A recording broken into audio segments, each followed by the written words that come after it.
Today's episode of the Bleav in Steelers podcast is brought to you by betonline.ag. And the NFL draft is over, but you can still gamble on where you think Aaron Rodgers is going to wind up in the 2021 season. Is Tim Tebow going to sign? Is he going to line up at tight end for any team at some point? And if you want to place a bet on either of those things or really anything NFL related, BetOnline is the place to do it. Yeah, wherever your mind wanders on what you want to bet on, if you can just come up with a topic, I'm sure they have it on BetOnline, so you might as well just hit BetOnline. Head to the website betonline.ag or use your mobile device to sign up today and receive your 50% welcome bonus on your first deposit. All right, cue the music. It's time to start the show.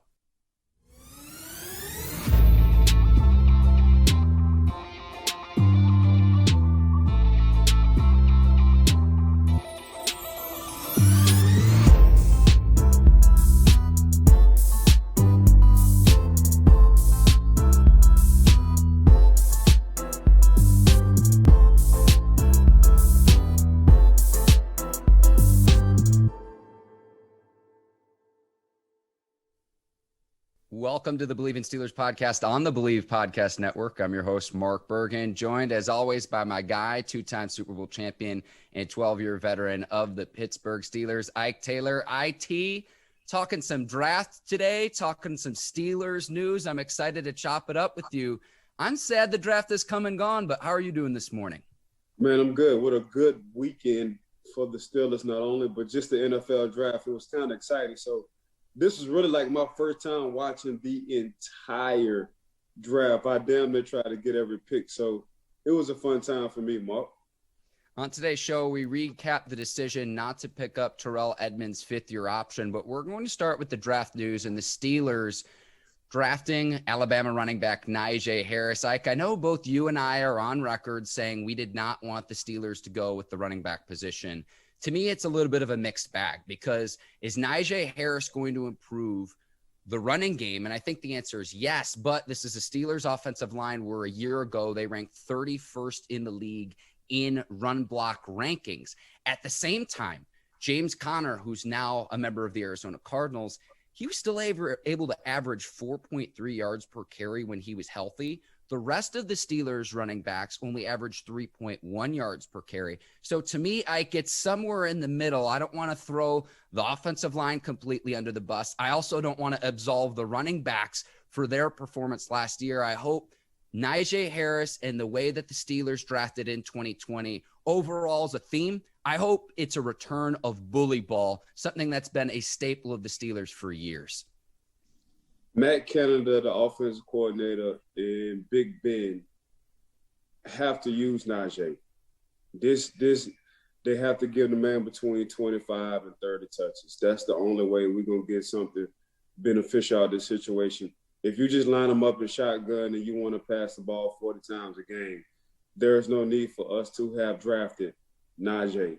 Now, if you want to get back to having a personality on offense, because now you got three deep. Now you got three running backs between him, Snells, and a young kid, McFarland, then you got action.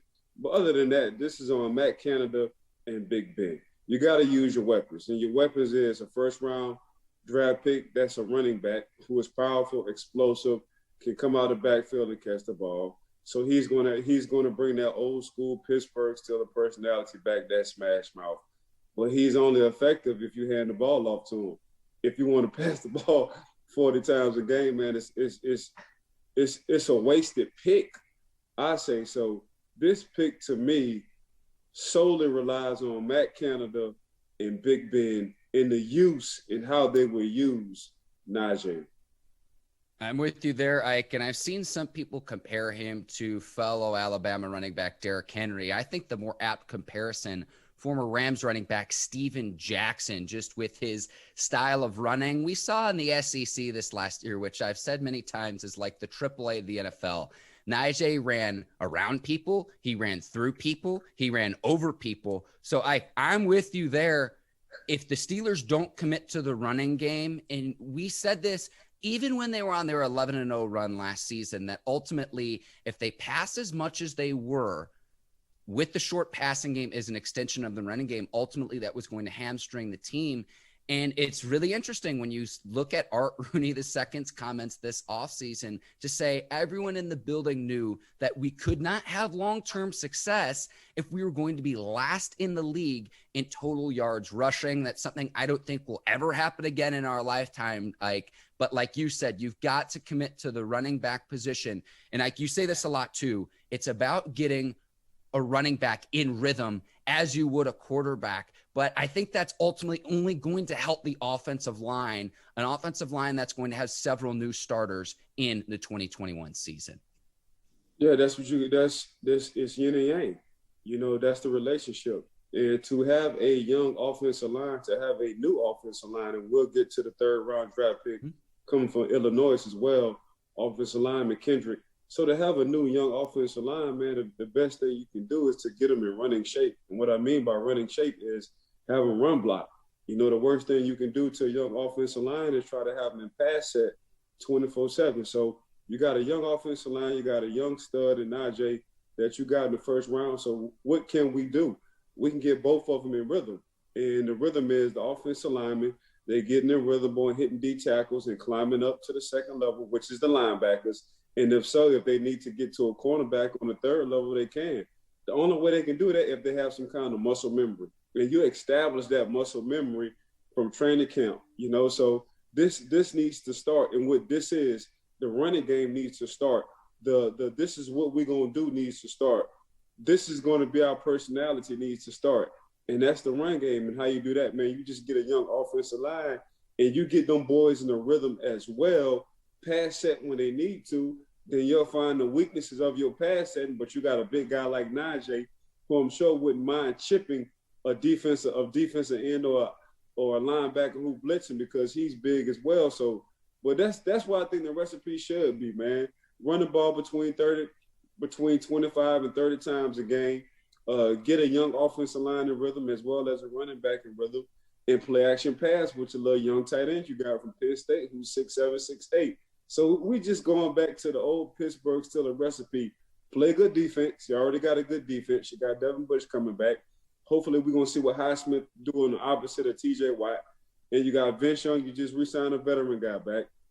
Then after that, man, you smash mouth football. So you basically do the same thing the Cleveland Browns have done to you in the playoffs. Pittsburgh still a recipe. We going into Pittsburgh. We're going to play smash mouth ball. So it looks like the way the Pittsburgh Steelers drafted, they getting back to that old regime, you know, playing smash mouth football, understanding what you need to do in December and January football. Najee Harris is the first running back taken by the Steelers in the first round since 2008 when the Steelers drafted your former teammate Richard Mendenhall out of Illinois. First offensive player since David DeCastro in 2012.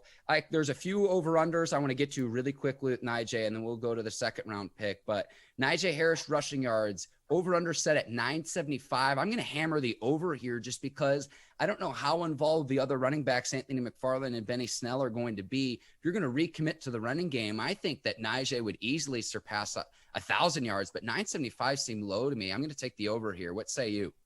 No, I'll shoot for the 975, but then again, that go back to our earlier conversation. Mark, what Seven and Matt Canada going to do? They're going to want to sling the ball all down there, or they're going to try to hand the ball off and establish the play action pass. So I'm gonna shoot right at the 975. That 1,000 look good though. That 975 don't sound bad. That sounds like a horsepower. When you say 975 horsepower, that's a lot of horses. But when you say 1,000 horsepower, you like, God damn. So that's what I'm gonna go with. And I had to throw that in there because the Kentucky Derby just passed this past Saturday. Yes, sir. Yes, sir. Medina Spirit. You can never bet against Bob Baffert. 8.5 touchdowns, both rushing and receiving combined for Harris.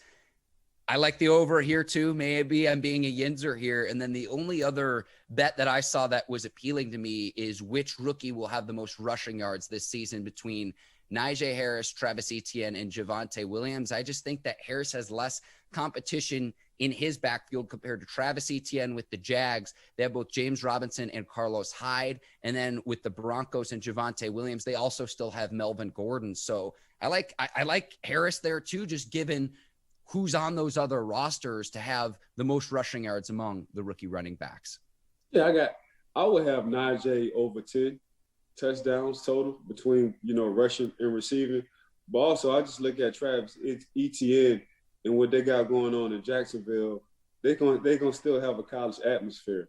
Their offensive coordinator will have a college, kind of like a college playbook. So he's going to get the ball in Etienne's hands a lot. So I can see them two between Etienne and Najee going for it when it comes down to touchdowns, whether it's passing or receiving for rookies. And another appealing bet in the final one with Najee Harris, 16-1 to win Rookie of the Year. I think this is great value because I look at some of the players above him. Trevor Lawrence is going to have an uphill battle. The Jags will struggle. Justin Fields, I don't think, is going to start for the Bears right off the bat. I think the same could be said about Trey Lance. Mac Jones, who know if he'll start over Cam Newton. You've got a couple of other receivers, Kyle Pitts in the mix as well. So Najee Harris is the first running back on that board. I really like those odds at 16-1 for Rookie of the Year. For a team that won 12 games in the 2020 season, you reestablish the run, you see what else that does to open up the offense. I think it's going to be really interesting. And Ike, if Najee gets 10 touchdowns, we could be talking about how he could tie the record that Chase Claypool tied a season ago with 11 as a rookie. So that's kind of where I see this going with Najee, but I think he is very much needed in this offense, and we'll see how much the Steelers commit to him on the offensive end. Go ahead, Ike. No, I was about to say between Najee and Trey Lance, I think them two will be going neck and neck when it comes down to being, Rookie of the Year. All right. We're going to go to the second round. Pat Freiermuth out of Penn State. I'm just going to chant Heath whenever he catches the ball because I saw all the comparisons over the weekend about how among Steelers fans, he reminds them of your teammate, Heath Miller. So whenever Pat catches the ball this upcoming season, I think he's like Heath Miller 2.0. I saw all the comparisons this season. I'm excited about this pick. I also think that he could help serve as an additional tight end to help that offensive line and to help the tackles as well. Eric Ebron's entering the final year of his contract too. So while they might use Freiermuth more as a blocking tight end in 2021, I think if he can learn, get accustomed to things, to kind of take over that void left by Vance McDonald, and then maybe he steps into more of a receiving role if Ebron decides to go elsewhere beyond this season. When you actually look at, the forest beyond the trees, I think this pick makes a lot of sense for Pittsburgh. First of all, he's not Heath. I know. He's and I get the comparison. He's a high draft pick, so you always got to compare. But Heath went first round, one. That's one. Two. We had guys from Miami. We had guys from Florida State, and they say, look, they got a tight end Ike down in Virginia, and you got to stop him. And we still couldn't stop him. And that was Heath Miller. Now, Pat Freiermuth, he's tall. He's very tall. He's 6'8", so he's like a power forward in the NBA. And he was in my top 5 when it came down to tight ends. He was. But on the other side, he's just a Pittsburgh Steeler. He's a guy who played in the cold weather. He's right down the street or up the street at Penn State. He understands and knows the Steeler football, the climate, on what a tight end should look like and what a tight end should do. For me, he's just an old school tight end. Between Ebron and Vance McDonald, they're kind of like hybrid tight ends, guys who can get you out in space. At one point in time, run after the catch. Pat is an old school man. Let's knuckle up. I don't need no gloves, man. If it's a 3rd and 10, just give me the ball. If you need me to block on this smash mouth football, I can do it. So that's what I think, Pat brings to the table. I think he's just an all-around old school tight end, something the Pittsburgh Steelers didn't have since Heath. Ike, we'll go to round 3, and I know you were most excited to talk about Kendrick Green out of Illinois, played guard mostly at Illinois. Looks like he's going to take over the center position for, we could say, future Hall of Famer Marquise Pouncey. I'll say it. But pairing Kevin Dotson with Kendrick Green, again, it's getting back to the physicality, the bully ball I talked about when we were talking about Najee Harris. I like this pick because it fills that void left behind by an all-pro player and, again, a future Hall of Famer in Marquise Pouncey. That pit bull, that dog attitude, so you try to get a replica of Keith Pouncey, and you wind up getting one to come from Illinois with Kendrick. And when I watched the tape of Kendrick, I'm like, damn, he Pouncey all over again. He's just a bigger version of Pouncey.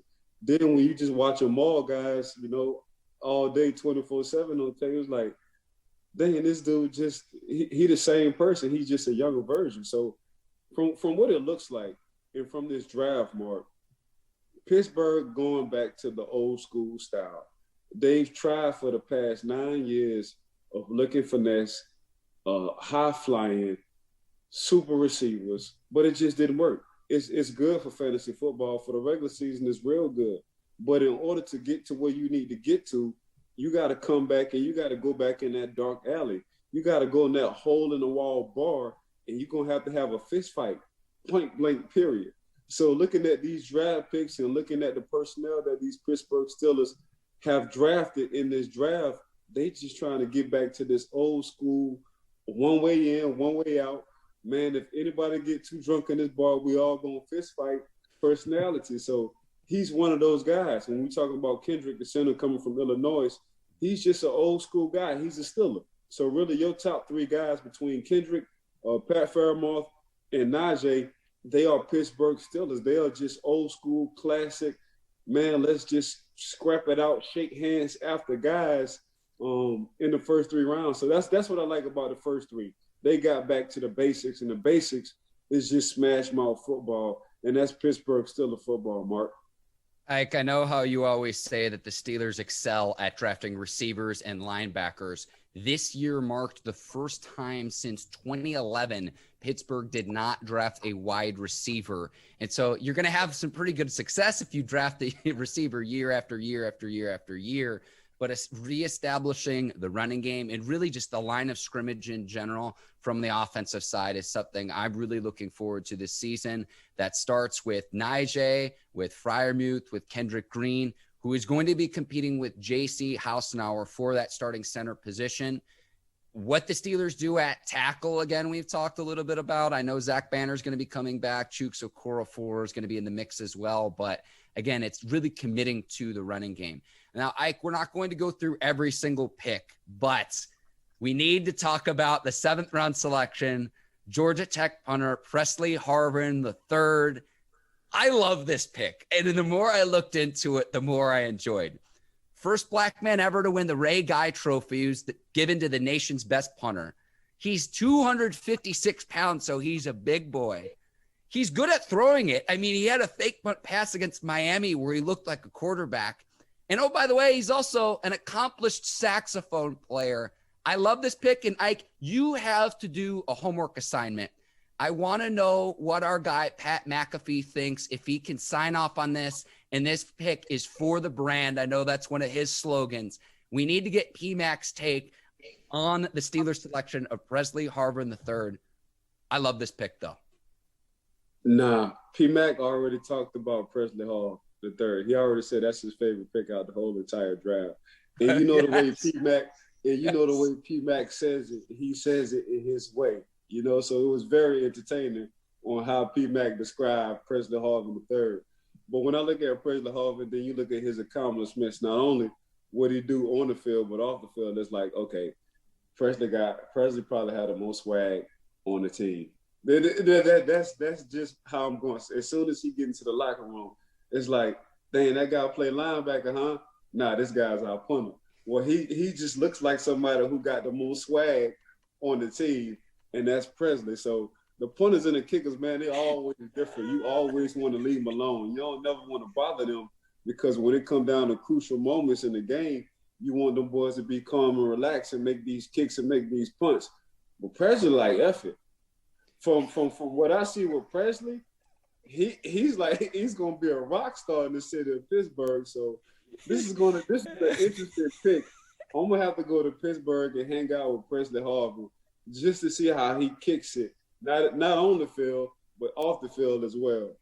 See, this means a lot coming from you too, Ike, because you're known as Swaggin' when they used to do the player intros. Ike Taylor, swagging you. So if Presley has this kind of swag coming from you, game recognizes game, Ike. Oh, 100%. You can just bro, you're gonna tell by the walk, and I hope he does well enough where he gonna have a few times out the game where he just down the ball like on the 3.5 or something, where he just kick it out of bounds on the 2 or something to see what his swag gonna be like. And I hope they win the game because of some of his punts, because I want to see his press conferences. That's exactly what I want to see, because I know he's gonna be swagged out and have a lot of confidence talking on that mic. I don't know what kind of saxophone he plays, but I'm just imagining him bringing the saxophone into the Steelers locker room. But this is now a Pressley Harvin fan appreciation show, Ike. We should have led with this off the top. Like, I know we're excited about the Najee Harris pick, but like, this was the pick for the Steelers where it was just like, I'm so excited to talk to Ike about this. Oh, I can see Presley doing a press conference with his saxophone. I can see that all day coming from him. That's just the kind of person that pops off the tape when you watch him. I love it. We'll have to get him a sponsorship of some sort too, just because, I mean, you talk about a lot of different talents. And then again, as a football player, winning the Ray Guy trophy given to the nation's best punter. And again, he also looked competent with a fake punt pass against Miami. And it was just like, is this your quarterback? Nah, it's the punter. But I absolutely love this pick. Pressley Harvin III out of Georgia Tech. Ike, we're going to take a quick break here and let you know that today's show is brought to you by Canaan. And Ike, we both live in Florida, so you always know how you have to have a pair of sunglasses wherever you go. And really wherever you are, if you're in Florida, Pennsylvania, Colorado, wherever you're at in the world, having a good pair of sunglasses is a necessity. Yeah. If you're trying to get a glass of lemonade and be cool like Mark and chill in the shade, make sure y'all get y'all Canaan polarized sunglasses.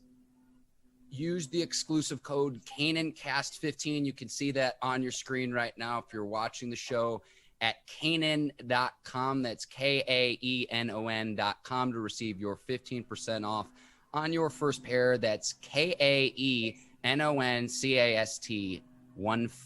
Canaan, clearly better. Ike, glad we had some fun with that. But we're going to get back into our other NFL draft observations. And when we were preparing for the pod, you called me last night and you said you wanted to talk about the Dolphins and the draft that they had. But I'm looking at this. Jalen Waddle, a teammate of Tua Tagovailoa at Alabama. Jalen Phillips, who doesn't have that far to go, considering he played at the U. What a first-round haul alone. And then you look at some of the other picks that they had, too. I think the Dolphins had a very, very good draft. But what did you see from Miami for why you wanted to talk about them on today's show? Man, they just hit. I think the last two drafts, and I think we'll probably be on the same page when you want to talk about the Miami Dolphins, man. They just been hitting on their draft picks, you know, to get rid of Amika and get another first-round draft pick. So I know Coach Flores, when he first got there, people was kind of, you know, scratching their head on the moves he was making, but he saw where they needed to go. And he turned this organization around in a matter of 3 years. So, you know, you get a guy like Tua, and he needs some help. So what you do, you get him a guy like a Waddle who kind of reminds me of a Tyreek Hill. You don't go too far when it comes to Jalen Phillips on the defensive side. And your defense was like top 5 defense last year, right down the street in Miami. You had first come, first serve VIP reservations of knowing this guy, you know, because he's right around the corner. So I like what they did the first 2 rounds. Now the rounds after that, they just took off. And that's when I think you really build your team. You get 2 guys in the first 2 rounds, you know, they're supposed to be the franchise guys. Now in the second round after that, man, these guys are just huge contributors to your football team. So I just like overall in general, Mark, what the Miami Dolphins have been doing for the past 2 years, let alone this year. I gave them an A+. Yeah, Javon Holland, the safety out of Oregon, someone we talked about when we were breaking down the DBs, and then Hunter Long, the tight end out of Boston College.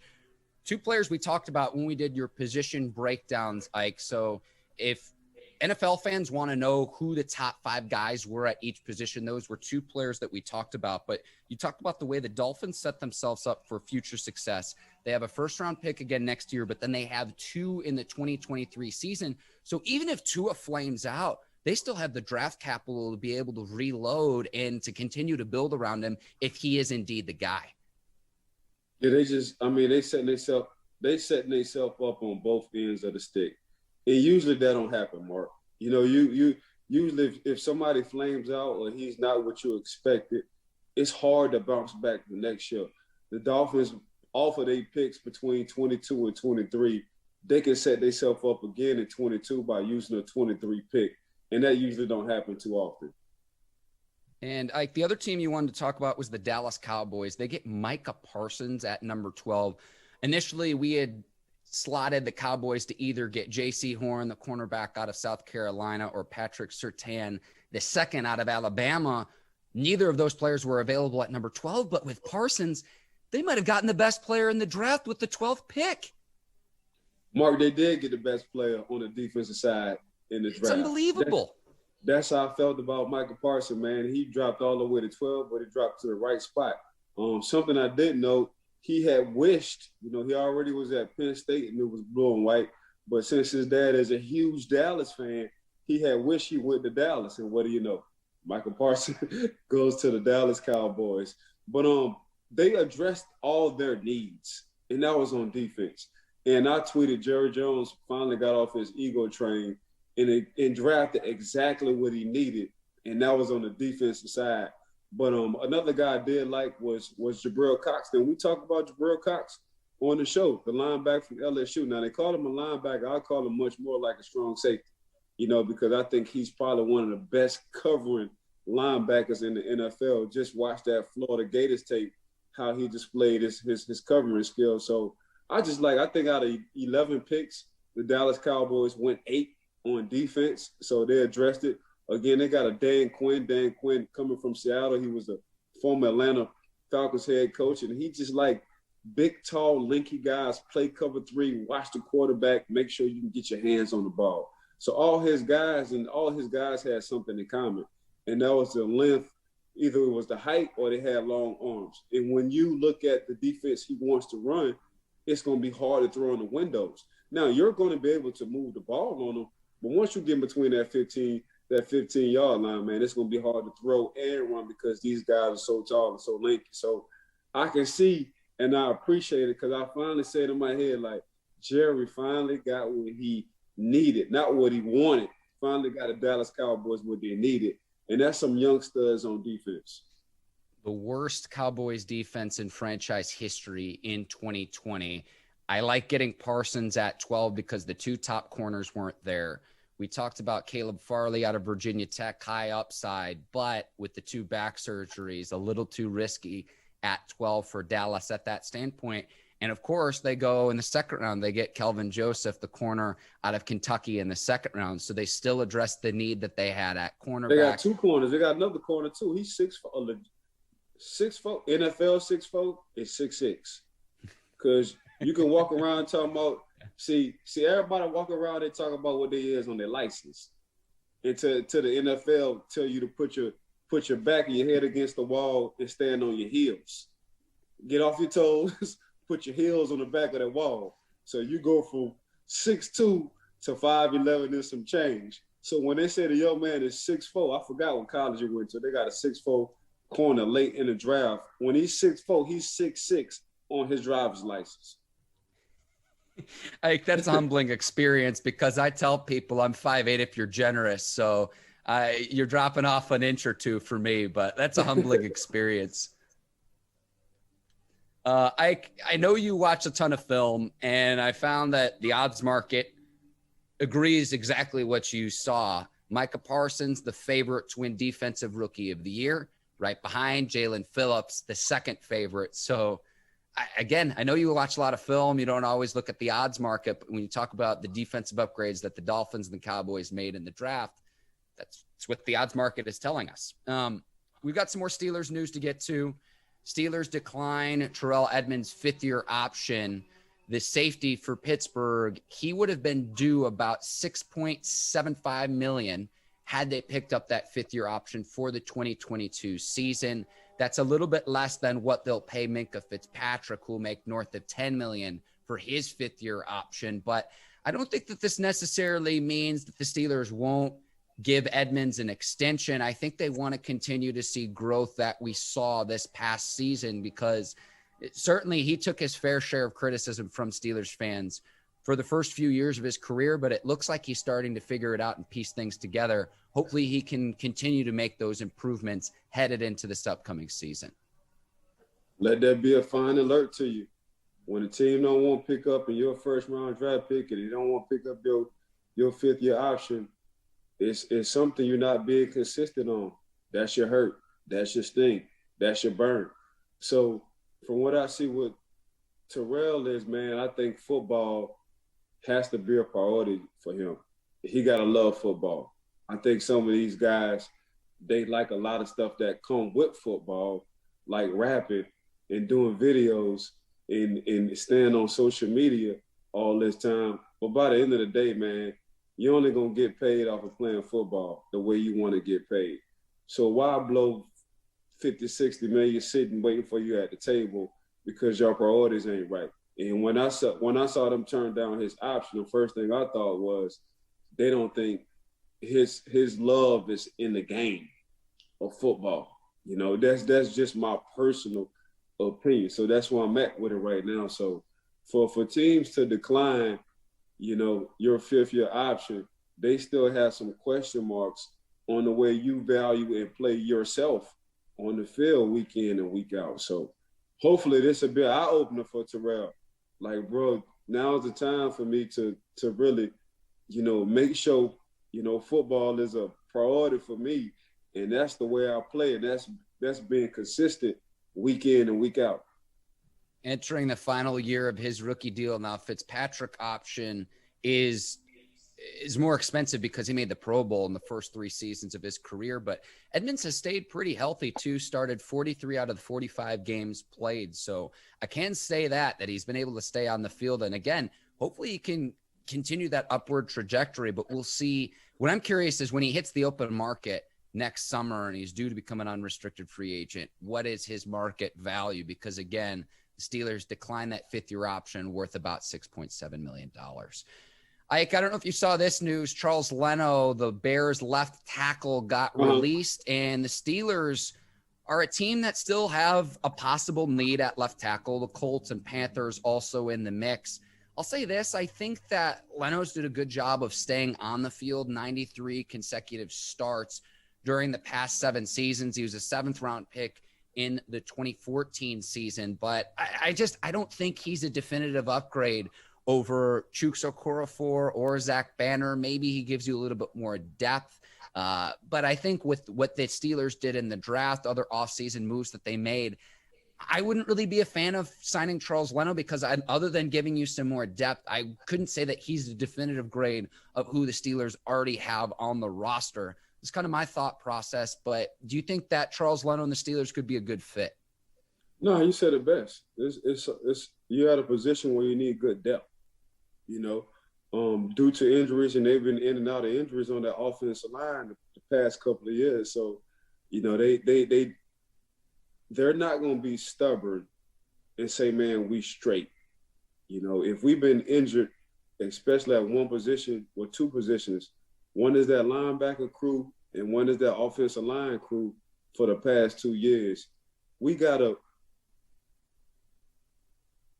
make sure we have enough depth at that position. And that's what I think they're doing, Mark. I think the guys they already have, they're going to be they played a lot last year. There was a young crew due to, you know, some starting injuries. But right now at that possession, man, to have seven, which is Big Ben clean in that pocket, you can't have enough depth at that offensive line. I really think it will also depend on what kind of salary Leno will fetch. And again, he has been on the field healthy and playing. I don't think he's an all-pro tackle, but I also, you know, because he can stay on the field, he is a solid veteran player. Again, I just don't know if the other two tackles are healthy, and Okorafor and Banner, if he would be an upgrade over either of those guys. Maybe they sign Leno to get more depth. But availability is everything, though, Mark. That's true, Ike. That's true. 93 straight starts says a lot about the man. Whether he's I wasn't an All-Pro or Pro Bowl, but I think I had the most consecutive games at one time for the Pittsburgh Steelers in the history of the Pittsburgh Steelers. So, yeah, I made the plays I needed to make, but my availability was my strength. And that's how I look at Charles. Like, Charles' availability is his strength. See, this is good back and forth, Ike, and this is why. We'll see what happens. I'm really curious to see where Leno winds up, because I know he will be on an NFL roster in 2021. I know that for a fact. Lastly, Ike, the Steelers signed Mason Rudolph to a 1-year extension. I noticed how they snuck this news in like right before the start of the draft, during the draft. I do think it makes sense considering you have 4 quarterbacks on the roster in Big Ben, Rudolph, Dwayne Haskins, and Josh Dobbs. I'm not sure what Dobbs' contract situation is, but I know that the other 3 quarterbacks are only under contract through the 2021 season. Rudolph gets a 1-year extension, so he'll be on the roster through 2022. We've gone back and forth about Rudolph before. I don't know if he's the long-term answer, but at least he is an option of some sort beyond 2021. And for the money that they're paying him, an average of $3 million the next 2 years, I think it's a good deal for both sides. We like you. Don't tell nobody that we like you, Mason. So for you to get a 1-year extension saying we like where you headed, see, they don't see the practices. They don't see you with the first team with the reps. We like what you did the last end of the game. We like what you did in Cleveland, being with pretty much no starters, like all the starters sat out. You still gave us a chance. I'm telling you, we're going to sign you for 1 more year. Don't tell nobody. We're going to put some money to the side for you. Well, it's looking like you might be our future. That's how I look at this signing with the Pittsburgh Steelers and Mason Rudolph.